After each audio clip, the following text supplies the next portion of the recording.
Hello friends, इस video में हम प्रोकैरियोट्स के ओरिजिन ऑफ रेप्लिकेशन के बारे में डिस्कस करेंगे।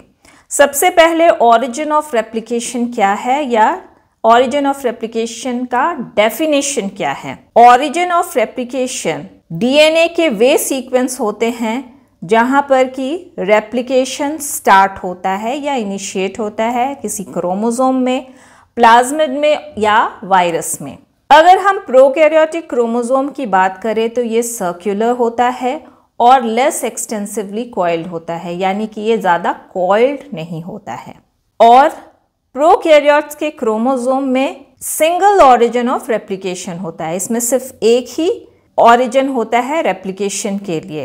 इसलिए एंटायर क्रोमोसोम को हम रेप्लिकॉन कहते हैं, या फिर अन्य शब्दों में प्रोकैरियोटिक क्रोमोसोम मोनो रेप्लिकॉनिक होता है और ये सर्कुलर होता है।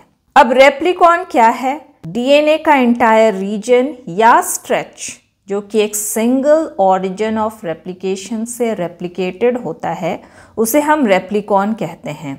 तो यहाँ हमने क्या देखा कि पूरा क्रोमोसोम एक ऑरिजिन ऑफ रेप्लिकेशन के द्वारा रेप्लिकेटेड होता है, इसलिए प्रोकैरियोट का एंटायर क्रोमोसोम एक रेप्लिकॉन है, जिसकी वजह से हम इसे मोनो रेप्लिकॉनिक कहते हैं। रेप्लिकेशन के लिए रेप्लिकेशन मशीनरी की आवश्यकता होती है। अब इन रेप्लिकेशन मशीनरी को ये कैसे पता चलता है कि रेप्लिकेशन स्टार्ट कहाँ करना है? कुछ स्पेसिफिक न्यूक्लियोटाइड सीक्वेंसेस होते हैं जिन्हें कि ऑरिजिन ऑफ रेप्लिकेशन कहते हैं। ये वो साइट होते हैं जहां रेप्लिकेशन स्टार्ट होता है। ये base pair sequences certain protein से रिकॉग्नाइज्ड होते हैं जिन्हें हम इनिशिएटर प्रोटीन कहते हैं, जो कि इन स्पेसिफिक साइट से बाइंड करते हैं। यहाँ पे इनिशिएटर प्रोटीन क्या है? DNA, जो कि हाईली होमोलोगस प्रोटीन होता है। यहाँ हम ई कोलाई जो कि प्रोकैरियोट है उसके ऑरिजिन ऑफ रेप्लिकेशन के बारे में डिस्कस करेंगे। ई कोलाई में सिंगल ऑरिजिन ऑफ रेप्लिकेशन होता है जिसे हम ORIC कहते हैं और ये अप्रॉक्सीमेटली 245 बेस पेयर लॉन्ग होता है। इसमें दो शॉर्ट रिपीट मोटिव्स होते हैं। पहला है 9 जो कि 5 कॉपीज में प्रेजेंट होते हैं, जो कि 9 न्यूक्लियोटाइड सीक्वेंसेस या बेस पेयर रिपीट होता है और ये थ्रू आउट ORIC स्प्रेड होते हैं। ये बाइंडिंग साइट होते हैं DNA A के लिए, जो कि इनिशिएटर प्रोटीन है। दूसरा है 13 3 कॉपीज होते हैं 13 न्यूक्लियोटाइड सीक्वेंसेस या बेस पेयर रिपीट्स के, जो कि AT रिच रीजन होते हैं और ये वो साइट होते हैं जहां DNA के दोनों स्ट्रैंड्स एक दूसरे से सेपरेट होते हैं, या हम कह सकते हैं कि DNA की मेल्टिंग होती है या DNA का डीनेचुरेशन होता है। आइए हम इसे इस फिगर से समझते हैं। ये है ई कोलाई का क्रोमोसोम जो कि सर्कुलर है। ये उसका ऑरिजिन ऑफ रेप्लिकेशन है ORIC, जो कि 245 बेस पेयर लॉन्ग है। 5 कॉपीज होते हैं 9 के, जो कि 9 न्यूक्लियोटाइड सीक्वेंसेस या 9 न्यूक्लियोटाइड बेस पेयर के बने होते हैं और ये DNA A के बाइंडिंग साइट होते हैं। साथ ही 3 कॉपीज होते हैं 13 के, 13 न्यूक्लियोटाइड सीक्वेंसेस के बने होते हैं। 13 रीजन AT रिच होता है और ये वो रीजन होता है जहाँ की DNA के स्ट्रैंड्स एक दूसरे से सेपरेट होते हैं, या DNA की मेल्टिंग होती है या DNA का डीनेचुरेशन होता है। तो सबसे पहले DNA A जो कि इनिशिएटर प्रोटीन है, वो 9 के 5 कॉपीज के साथ बाइंड करता है और 13 रीजन का डीनेचुरेशन होता है, जो कि AT रिच रीजन है।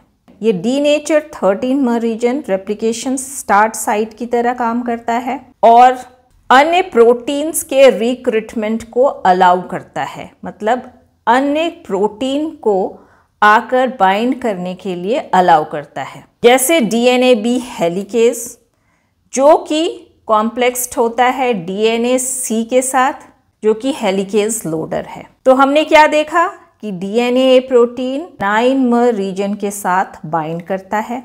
इसके लिए एनर्जी की आवश्यकता होती है जो एटीपी के हाइड्रोलिसिस से ऑब्टेन होते हैं।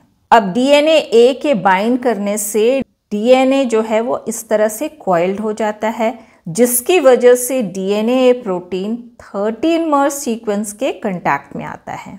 फिर इस 13 रीजन के न्यूक्लियोटाइड बेसेस के बीच हाइड्रोजन बॉन्ड ब्रेक करता है और दोनों स्ट्रैंड्स एक दूसरे से सेपरेट हो जाते हैं। या हम कह सकते हैं कि डीएनए का डीनेचुरेशन होता है इस साइट पे, या डीएनए की मेल्टिंग होती है, तब हम इसे ओपन कॉम्प्लेक्स कहते हैं।